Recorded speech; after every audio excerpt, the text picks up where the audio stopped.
everyone, it's Froggy, and I'm back again with another episode of Nicole. So today's episode takes place on November 20th, and I'm just gonna go ahead and start. I knock on Jeff's door for the umpteenth time. Jeff? A minute passes with no response. I don't know why I expected one. It's been the same each time I've tried.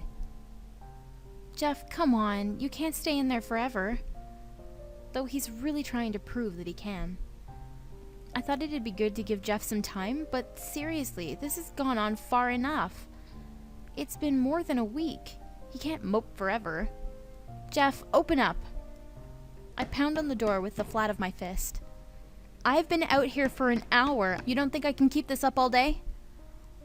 I'm willing to do that if that's what it takes. But I have a bad feeling that this is going to last even longer than that. I place my back against the wall and slide down until I feel my butt reach the floor. I hold a hand out in front to knock my knuckles idly against the door beside me. I'm getting tired, Jeff. Please, open the door. Silently, I add to myself, I want to make sure that you're doing okay. I know it might seem weird, considering everything that Jeff's put me through, but I'm worried about him. Really worried. And I don't think there's anyone else there to worry about him, the real him. The Jeff that likes to mix things up in his room and call himself an alchemist and laugh in a funny way. That Jeff. I guess that's why I'm sitting out here on the dirty dorm floor to try and get Jeff to talk to me. Because if not me, then who? I twitch in place as I feel my phone start vibrating in my pocket. I pull it out, grumbling, but that stops once I see that it's Jeff on the other line. I arch a brow. Seriously? You're going to call me? Even though he can't see my face, I do my best to express how annoyed I am. Jeff, open the door. No. Open it! Never. I bite back a groan and massage the bridge of my nose. I'm going to have to be patient here. Why'd you call me if you're not going to open the door? For a moment, I think our call's cut off. I take a look at my phone screen and see that Jeff's still on the other line. Hello? Jeff? Did you hear me? I did. Okay, no need to get testy. Sorry, but I called you to tell you a grand total of 2 things. The first is that I am no longer an alchemist. What? Jeff? The second is that I know the true reason you're here right now. Where do I even start? Not only is Jeff making no sense, but he's quitting something that he really cares about. I know it's none of my business, but I can't let him do that. I decide confronting him about that is way more important right now. What do you mean that you're no longer an alchemist? Do you not comprehend? Well, I suppose I used the wrong choice of words. I am no longer an alchemist because I no longer want to be one. It's all a sham. Jeff, just because this one potion didn't work out, you do not understand. I made sure it was correct to the last detail. The only way it could have failed is if it never would have worked in the first place. I know the skepticism behind alchemy. It is not considered a real science nowadays. That must have been why I was so hesitant to talk about it. To anyone but you, that is.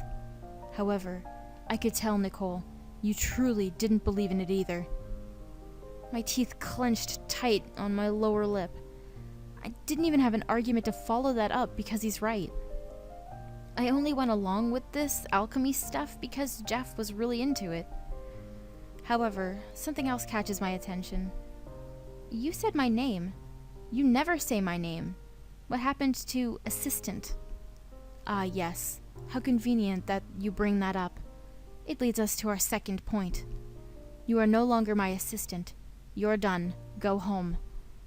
Weeks ago, I would have done anything to hear those words, but now those words just hurt to hear. You don't need me to help you anymore? The disappointment in my voice is embarrassingly obvious.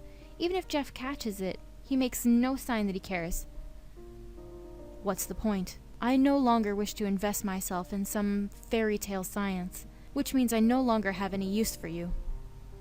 However, as I said before, I know why you're here. and you have nothing to worry about. Oh, right. He did say something like that before. What is he talking about? How do I have a true reason for being here when I don't even know what it is myself? As promised, I will still talk to Garver. You will be in his good graces by the end of the month. With that, the A should come easily for you if you continue to meet with him and do the work. Anger builds up in me like boiling water in a kettle. I shoot up to my feet. But I didn't come here for some dumb grade. The words spill out of my mouth before I can stop myself. But what I say isn't untrue. I came here because I was worried about you. I cradle the phone close to my ear with both hands. Just saying that makes me feel so vulnerable. What? I know you might not be used to this, but I wanted to make sure that you were all right. I know having that potion fail hit you pretty hard. But now that I can hear your voice, you sound like you're doing better. That's a relief. The topic switch is sudden, but that is the main reason I came here. I don't want to start any fights if I can help it. So forget about talking to Professor Garver. I'm not here for that. I really want you to open the door so we can talk face to face. I hear a click on the phone right after. I don't have to look at my phone screen to know that he's hung up. Just as I lower my phone, the door to Jeff's dorm room swings open a moment later. Well, that was fast. Soon I feel a tight grip on my wrist and I'm being whisked away into Jeff's room before I can realize it. Look at him! I like his shirt, he looks so cute! And approachable. There's a loud, harsh slam of the door, and as I jerk in its direction, I'm suddenly shoved against the wall. I hit it hard, and a pained gasp escapes from my lips as I find myself staring face to face with Jeff. His hands brace themselves on either side of my arms, and he gets so close that I can feel his breath push past my face. Frankly, he looks like hell. He's dressed, but his hair is unkempt and messy, like he's been lying down for a while, and his eyes are sunken in like a skeleton's. My heart starts thumping in the bottom of my chest. What the hell is your problem? Shouldn't I be asking you that? I try to straighten up from the wall, but Jeff's hands push me back down against it. That hurts. I do not care. Jeff yells right in my face, and I flinch back. Has he left his room at all? It doesn't even seem like he's brushed his teeth. You say that you're worried about me? That you came here to make sure that I was all right? That's preposterous. Why do you act like we're complete strangers? Because we might as well be. Jeff lowers his face so he's staring down at the floor. Your formula makes no sense. He whips it right back up to stare at me, and I don't say a word. 1 part academic motivation followed by 2 parts coercion, add a sprinkle of contempt, a dash of terrible management, and you should, in theory, result in an acquaintance at best. Yet here you are, acting as though we're best friends, as though I owe you something. Jeff spaces out for a moment like he's cracked the code. Is that what you want? His voice gets dangerously low. It makes me swallow my nerves down to the pit of my stomach. Is this why you never blackmailed me? Oh, I see your evil plan, Nicole. Devious, even more devious than I am.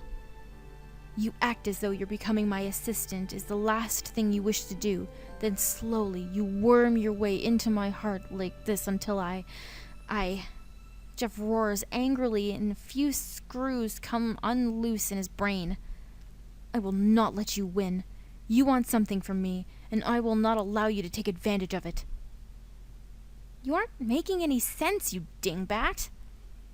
Jeff's not the only one yelling by now. I yell right back into his face, and I'm satisfied to see that he's the one flinching back instead of me.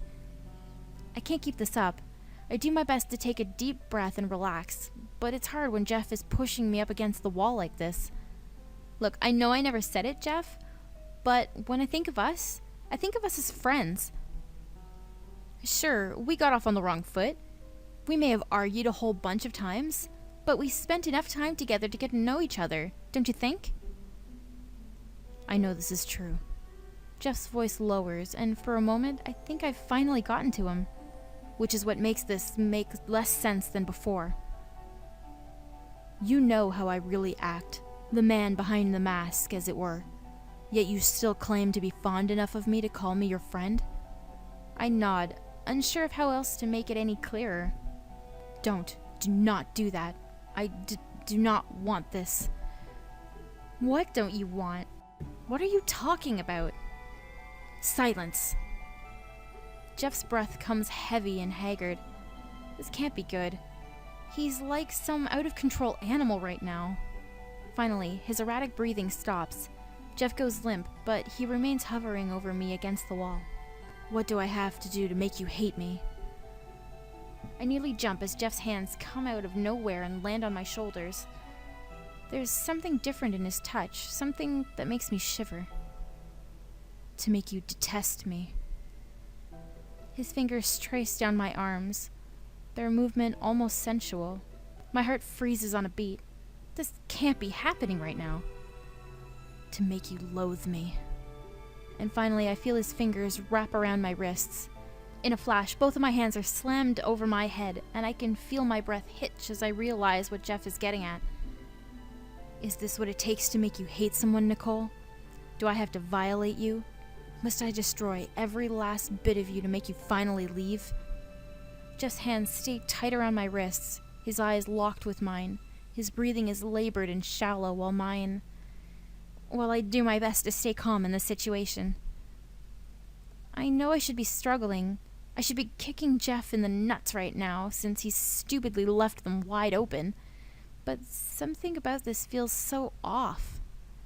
It's like Jeff himself doesn't even want to do this. So now we've got two options: confront Jeff and stay silent. And you're going to want to choose confront Jeff. It's after studying his eyes that I finally realize why. You really are good at pretending. If I was the least bit scared, I'm not anymore. This isn't you, Jeff. What you really want, I can tell. You don't look like you're really into this one bit. I have you pinned to the wall, and that is all you come up with to say? No desperation, no bargaining? Oh, I'm not going to beg you to stop. I'm going to make you put your money where your mouth is. There's no way he would. I decide to call his bluff, right here, right now.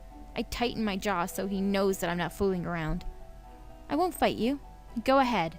Do what you want, Jeff. I stare intently at him, but a small part of me is terrified that he might actually go through with it now that I've invited him to. There's no chance of that happening, though. I'm positive. This Jeff isn't the Jeff that I've gotten to know. Sure, he's had some rough spots, but he's not a monster like he's trying to convince me he is.